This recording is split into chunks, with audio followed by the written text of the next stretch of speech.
ሰላት እኮ 3 ደረጃ አለው። ምናልባት እኔ እናንተ ስራ ነው። እስቲ እንግዲህ አሁን ሰላታችን ሰገድ ስራ ነው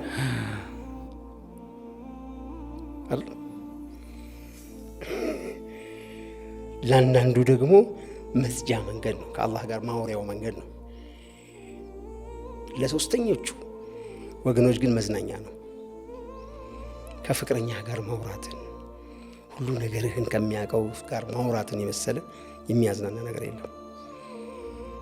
ስለዚህ ሂደቱ በስራም ብትጀምረው ችግር የለው፣ ስራ ነው ብለህም ብትጀምረው፣ ግን ወደ ማዝናኛነት የሚያሻግር ሰላት እየሰገድክ ከሆነ የመጨረሻዎቹ ላይ ሰክሰስፉል ነህ በሰላት።